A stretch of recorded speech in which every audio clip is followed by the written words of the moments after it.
सिद्ध बलदेवजीऊ रथ बा ब्रह्म तालध्वज रथ ये रथर विशेषत्व कारण ये हूँ एकमात्र रथ जे गोटे रथ जो बलदेव जगन्नाथ एवं माँ सुभद्रा एककालीन माउसी मंदिर को जाती तेणु ये रथर निश्चित भाव में महत्व रही कहीं कई कालू ये रथ निर्माण चली होता ये रथ ब्रह्म तालध्वज रथ जो चले से अनेक लोकंर आधे आशा आकांक्षा रही था ये हूँ ठाकुर गोटे आध्यात्मिक रथ सबुठ गोटे बड़ कथा जे ये रथ केबे तैयारी होता कहीं कहींपारे ना किंतु एबे चलित वर्ष नूतन रथ गोटे इतिहास निश्चित भाव में गोटे परिवर्तन हवा जाऊँच ब्रह्म तालध्वज रथ पुणी नुआ तैयारी होउछि नूतन भावे तैयारी हबो नूतन अख नूतन चक नूतन पूरा शरीर पूरा सबु जाक गठन होउछि कारण सरकार आधे पैसा मंजूर कर नुआ रथ पुराना रथ केबे हेतला किछि आपन मन अछि आपन तो होउछन मुख्य महाराणा कारीगर नाही केबे हेतला म कहि परबिन आज्ञा जेंतु मु बळदेव मुख्य महाराणा रघुनाथ महाराणा ए रथ केबेठु हेछि मु कहि परबिनी जेहेतु हमरो बापांग संगे आसी 1996 मसरु बापांग संगे आसी काम करूची एवं रथर आमर बहुत वर्ष है रथ होउची ए वर्ष नुआ रथ होउची चक 14 चक 7 अख तापरे सबु जाक पतन पर्यंत आमर नुआ काम चली एवं ऊपर काम भी सब नुआ होइची घोड़ा सारथी पार्श्व देवता नुआ होइचंती एवं सबु प्रकार नुआ आमर काम चली एवं संपन्न हबो वर्तमान केते बाट पर्यंत रथ निर्माण आमर आज सुधा भूईसेणी ऊपर काम चलती पतन काम चली आज्ञा आमर आउ 7-8 दिन रहा 7-8 दिन आम 14 तारिख दिन रथ शेष करदेबू आज्ञा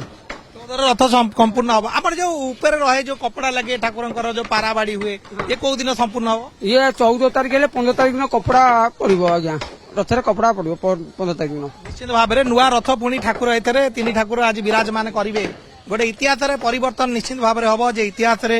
परिवर्तन नुआ रथ ब्रह्म तालध्वज रथ नुआ तैयारी होबे नुआ रथ पुराना रथ होता तो कई तो जानी ना किंतु नुआ रथ निर्माण हो निश्चित भाव में गोटे गोटे परिवर्तन कारण नुआ रथ जो तीन ठाकुर जीवे रथ यात्रा करेंगे ये जो परंपरा रही ये कौन रथ पे आपण मैंने केते कौन प्रस्तुति कर धीरेन्द्र साहू ट्रस्ट बोर्ड सभ्य श्री बलदेव टूर्नामेंट नुआ रथ आम दीर्घ 3 मास तलू प्रस्ताव करूँ 3-4 मास तलू संपूर्ण काठ जोगाण करने जंगल विभाग को करूँ जंगल विभाग पाइचु घरे काठ व्यवसाय थ्रू काठ पाइचु प्रस्तुति कराई 3 रथ निर्माण कमिटी कराई रथ परिचालना कमिटी कराई रथ काठ अनुसरण करने कर समस्त सहयोग तदारख काम होम आशा करूँ निश्चित भाव में समस्त पार्श्व देवा जो नुआ है अख चक अन्य काठ सब नुआ सांगे बरान्द पार्श्व देवादेवी 4 घोड़ा सारथी समस्त जिनस नुआ तैयारी आम आशा करूँ महाप्रभु कृपा लाभ करूँ प्रार्थना करूँ रथ वर्ष गोटे विडंबना हुए जे पुराना रथ गड़िले रास्ता विभिन्न समय व्याघात सृष्टि हुए चलित वर्ष नुआ रथ नुआ चक नुआ अख आम भाविबा जे किभली भाव में जमी हवा कथा से व्यवस्थित ढंग से आम तो वैश्यक लोक डाक देखु पुरी रथ महाराणा जो मैंने अच्छा परामर्श नहीं आम अभिज्ञ बढ़ई द्वारा काम कर आशा कर प्रभु कृपा अच्छी आम प्रार्थना करूँ भल रथ चालू और भल बंद जीव रथ चालू भल लगे ठीक से निश्चित भाव में आउटे प्रतिक्रिया नवा जे ये रथरे गोटे विशेषत्व गोटे रथ जो 3 ठाकुर जाते गोटे रथरे केतेटा चक थाए केते अख थाए आमे देखू पुरी रथ ये रथ आर चक टिके निदार चक से रथ ठारू ये तुलनात्मक गोटे बड़ रथ को निर्माण करा जाए ब्रह्म तालध्वज रथ कह जाए केते रथ केते चक आधे कौन सब अख लगे 7 अख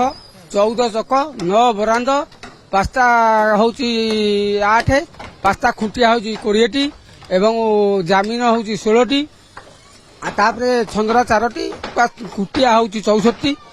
यही सब प्रकार काम पतन भूईसेणी नियालीसेणी काम होउची आज्ञा केते नियोजित होइचंती कर्मचारी जो माने महाराणा अछंती बे 37 हमर मुलिया श्रेणी अछंती 22 कम्हार 5 धोबा 6 धोबा 2 सगड़िया काम सरी जाइए समस्त आवश्यकता आम तो समस्ते दरकार आ महाराणा नहेले काम केमती हम मुलिया नहेले धरवे किए आ कम्हार कंटा तैयारी करदेव यही काम चलती आ निश्चित भाव में महाराणा सेवायत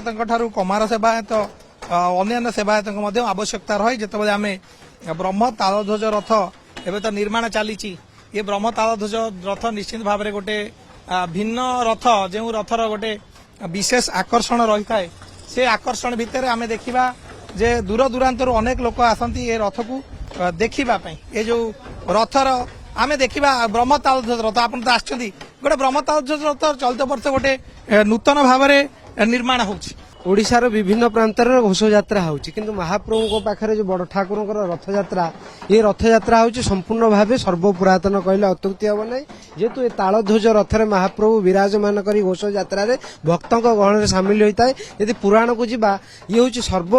पुरातन जेहेतु जानते ब्रह्म तालध्वज रथ अर्थात महाप्रभुकर रथर नाम तालध्वज ये ब्रह्म कहीं लगुच जेहेतु बड़ ठाकुर बलदेव महाप्रभु हूँ निजे परम ब्रह्म जगन्नाथ होउछन दारु विग्रह तांको अनुकरण करी सबुआडे दारु विग्रह अर्थात नवकलवर नीति करा जाय थाय जेतु ये गोटिए क्षेत्र जेतु ये ब्रह्म क्षेत्र बा तुलसी क्षेत्र रे एटी नवकलवर करा जाय न थाय जेतु बलदेव महाप्रभु को आमे आदि नाही ना अंत नाही जेतु शेषनाग संकर्षण से होचन परम ब्रह्म से लगी मूलरू आकर रथर नाम ब्रह्म तालध्वज लगी थाए जेहेतु आपड़ जानते महाप्रभुकर रथ ये जोरसोर बढ़ई महाराणा सेवायत द्वारा कार्यक्रम चालू अच्छी ऐतिहासिक दार्शनिक सबू मतवाद को देखा गले ये ब्रह्म तालध्वजर अनेक विशेषत्व रही तेणु निश्चित भाव में रथ यात्रा पूर्व ये ब्रह्म तालध्वज रथ संपूर्ण हम एवं ये रथ दाण्ड में गड़ब केन्द्रापड़ा कैमरा पर्सन राजेन्द्र परिडा सह संतोष पंडा कनक न्यूज।